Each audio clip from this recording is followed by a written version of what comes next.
Herzlich willkommen bei Chronisch Ehrlich, dem Kanal, wo wir über chronische Krankheiten sprechen und über das Wunder der Selbstheilung. Davon bin ich selbst sehr begeistert, weil ich jahrelang chronisch krank war und mir selbst helfen durfte.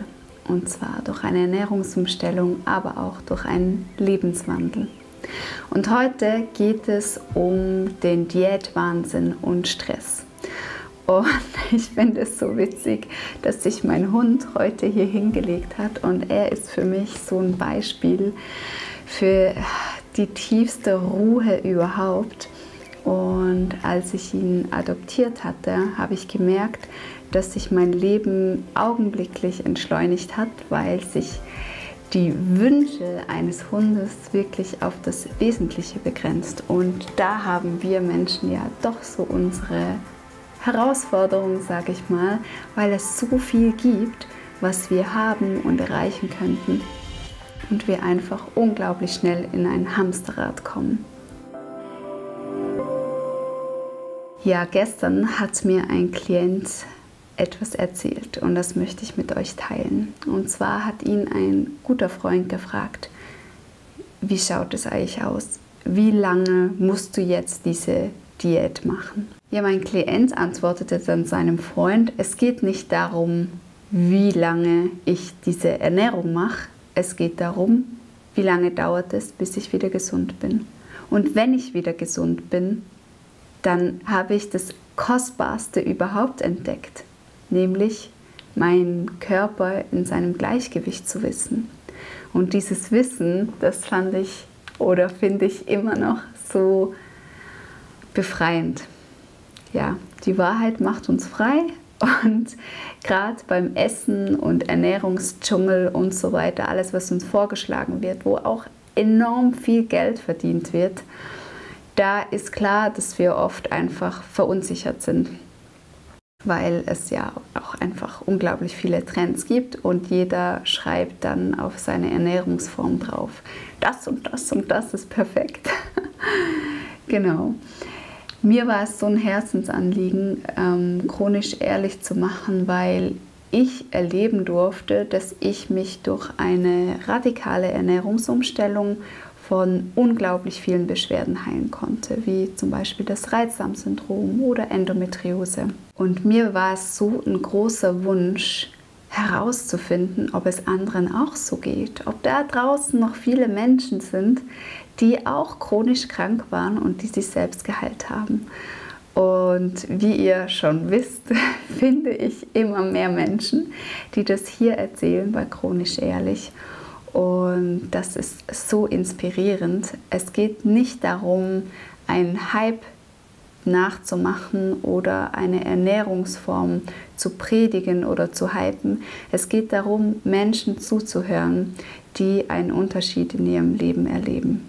Eine Umfrage, die statista.de gemacht hat, lautete so: Sie haben die Befragten gefragt, wer alles in den letzten 2 Jahren eine Diät gemacht hat mit dem Ziel einer Gewichtsreduktion.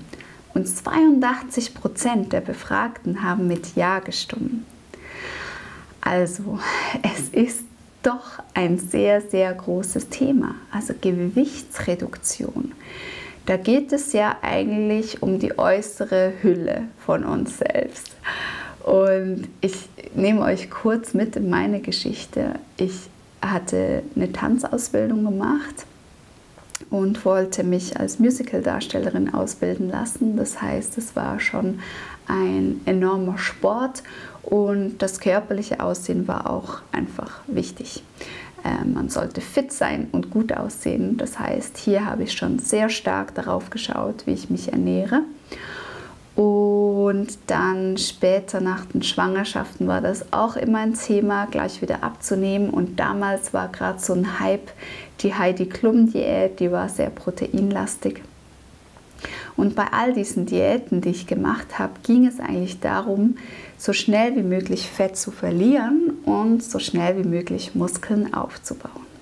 Ja, und ein schöner, trainierter Körper, Das spricht ja rein evolutionär eigentlich dafür, dass es jemandem gut geht, dass er auf dem Ackerbau sein Feld pflügen kann. Also es ist eigentlich ein Zeichen, was dafür steht, dass ein Mensch gesund ist.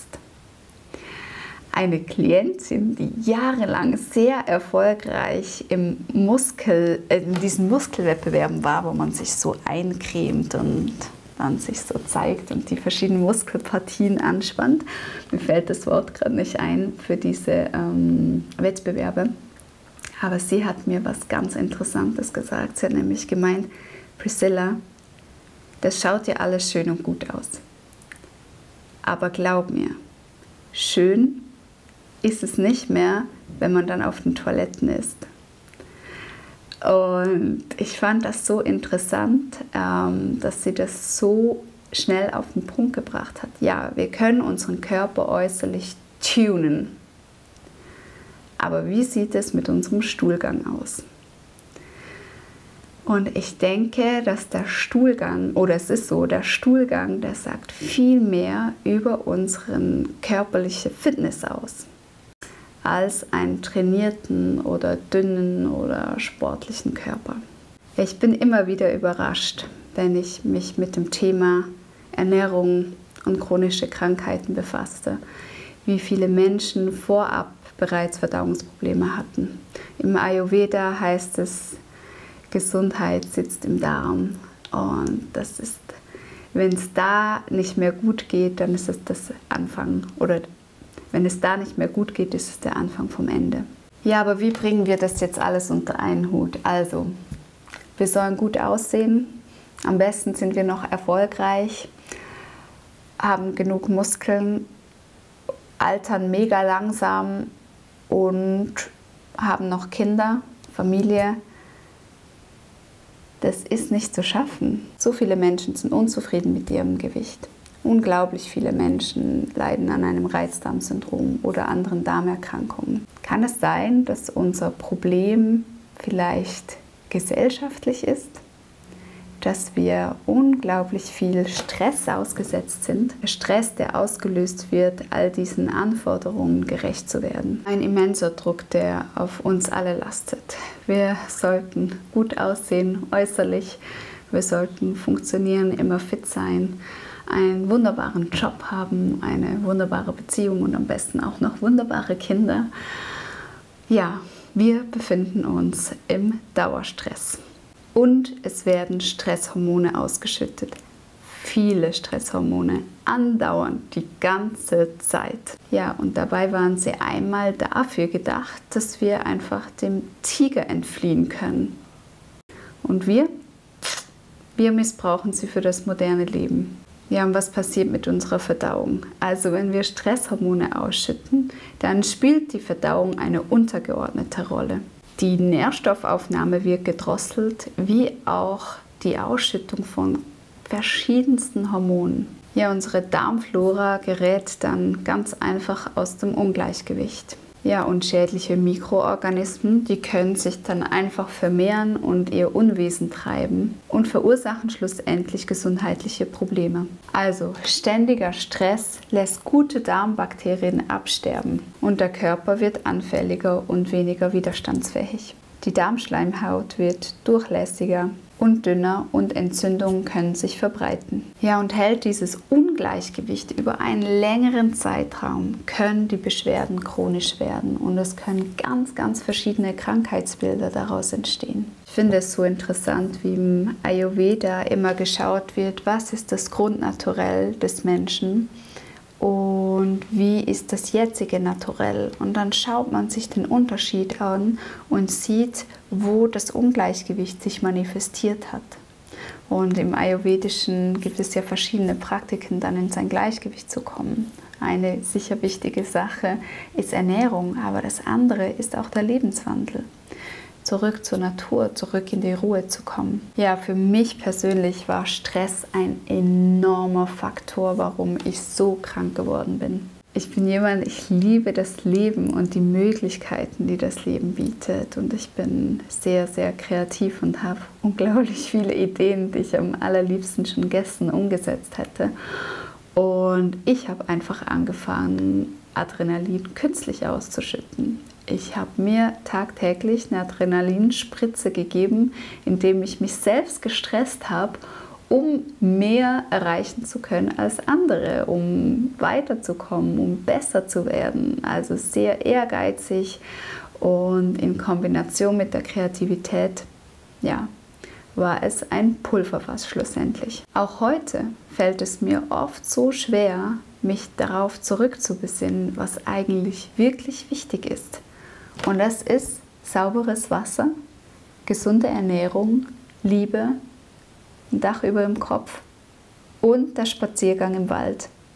Also so wie mein kleiner Hund, der jetzt hier liegt und sich überhaupt keine Gedanken und Sorgen macht. Weder ob er jetzt genug Muskeln hat oder ob er zu fett ist.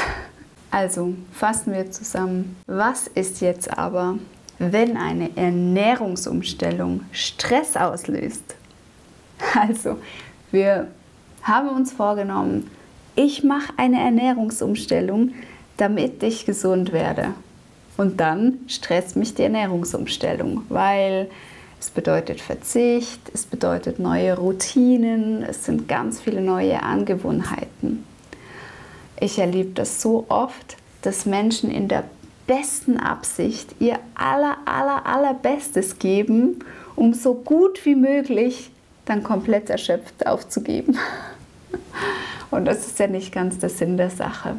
Und da habe ich ein paar wertvolle Gedanken dazu. Ich denke, das Allerwichtigste ist, wenn wir eine Ernährungsumstellung machen oder uns mit den Abläufen des Körpers beschäftigen, wenn wir im Mitgefühl sind. Also wir fühlen mit. Es geht nicht einfach darum, dass unser Körper funktionieren soll. Es geht nicht darum, dass wir so straff und schön und muskulös und schlank wie möglich ausschauen. Nein, es geht um das Mitgefühl mit unserem ganzen Sein, mit unserem Herzenswunsch, mit unserer Seele, mit unserem Geist und mit unseren Organen. Das klingt jetzt ein bisschen spirituell, aber es ist einfach genau das, was uns alle ausmacht. Uns macht nicht nur die äußerliche Hülle aus, sondern auch das, was alles funktioniert. Und wie viel funktioniert, es ist doch unglaublich, was unsere Organe tagtäglich leisten. Ja, wir leben in einer Leistungsgesellschaft. Aber auf dem Weg der Selbstheilung gilt nicht, der Schnellste ist der Beste, sondern eher der mitfühlend heilt, heilt am tiefsten. Und das Mitgefühl, das beginnt in mir. Das Mitgefühl beginnt in dir. Ja, eine Ernährungsumstellung kann auch enorm stressen. Und was stresst vor allem? Vielleicht, dass wir es uns nicht gewohnt sind, uns wirklich mit uns selber auseinanderzusetzen. Dass wir wirklich hinschauen und überlegen, was macht mein Körper aus? Was macht Essen mit mir? Was sind die Situationen, die mich trösten und meiner Seele Ruhe geben? Und diese Sachen sind wichtig. Es ist wichtig, dass unser Essen uns trösten kann. Das dürfen wir nicht absprechen. Und deswegen ist es mir so ein Anliegen, da Entspanntheit reinzubringen in eine Ernährungsumstellung und nicht zu sagen, man muss etwas dogmatisch umsetzen, um so schnell wie möglich ein Ziel zu erreichen, sondern zu diesem Weg hinzukommen. Ich beobachte meinen Körper, ich arbeite mit ihm und Hand in Hand in einem Team werden wir zusammen alt. Ja, Stress lähmt nicht nur unseren Darm, es hat auch einen enormen Einfluss auf unsere Leber, unser Reinigungsorgan. Nicht nur Stress, sondern auch Wut hat eine enorme Belastung oder bedeutet eine enorme Belastung für unsere Leber. Sie stagniert nämlich in dem Moment. Also wenn wir wütig darüber sind, dass wir jetzt unsere Ziele nicht erreichen, dass wir jetzt die Ernährung nicht perfekt umsetzen, ja, dann stagniert die Leber. Das bringt ja dann auch irgendwie nichts. Aber ich habe einen unglaublich guten Trick und ich liebe diesen Trick. Es ist nämlich so, dass wir nicht gleichzeitig Stress und Wut fühlen können und Dankbarkeit. Wenn wir Dankbarkeit erzeugen in unserem Körper, weicht Stress und Wut. Es ist geil, oder? Es ist wie so ein Edit-Wunder. Nimm Dankbarkeit und lösche Wut und Stress. Und in der Dankbarkeit kommen wir auch in dieses Mitgefühl. Und ich glaube wirklich, dass das Mitgefühl die Grundlage aller Heilungsprozesse ist. Und wenn wir in der Dankbarkeit sind für alles, was wir haben, für jedes einzelne Organ, was am Arbeiten ist, auch wenn es ein Organ ist, was gerade Schwierigkeiten hat, wenn wir Dankbarkeit für dieses Organ aussprechen, dann dürfen wir in diese Ruhe reinkommen. Dann sind wir der Gegenspieler von Stress, dann sind wir der Gegenspieler von gesellschaftlichen Vorschriften. Dann ist es egal, was für ein Auto der Nachbar fährt oder wie viele Kinder die alte Schulfreundin bereits hat oder wie ausgeprägt das Sixpack ist vom Arbeitskollegen. Das ist egal, weil der Fokus darauf liegt, worauf ich, worauf du, worauf wir dankbar sind. Im Zusammenhang mit der Ernährung sehe ich das so. Jeder einzelne Schritt, den du im Moment gehen kannst in Richtung gesunder Ernährung, ist wundervoll. Ist ein Schritt, der dich näher zu dir bringt. Ein Schritt, der, wenn die Organe sprechen könnten, die Organe dir danken würden. Und dazu möchte ich dich einfach ermutigen, dass wir diesen ganzen Diätstress, Ernährungsstress, Stress auf Arbeit, Stress in Familien und so weiter einfach mal auf die Seite stellen und uns das Bild vor Augen halten von diesem kleinen Wollknäuel hier, der jetzt einfach hier liegt und schlaft, und wenn er aufwacht, will er ein bisschen gekuschelt werden, kriegt sein Wasser und sein Essen und möchte dann noch spazieren gehen. Ich glaube, wir dürfen uns ein bisschen zurückbesinnen auf das einfache Leben und anzufangen, stolz zu sein auf jeden einzelnen Schritt, den wir machen in Richtung Gesundheit, egal wie klein der Schritt aussehen mag. Wenn wir irgendwann zurückblicken, dann sehen wir, dass die einzelnen kleinen Babyschritte uns sehr, sehr, sehr weit gebracht haben. Ich hoffe, dass dich dieses Video ermutigt hat, im Mitgefühl zu sein und einfach immer wieder im Alltag in diese Dankbarkeit zu kommen. Die Dankbarkeit, unser neuer bester Freund.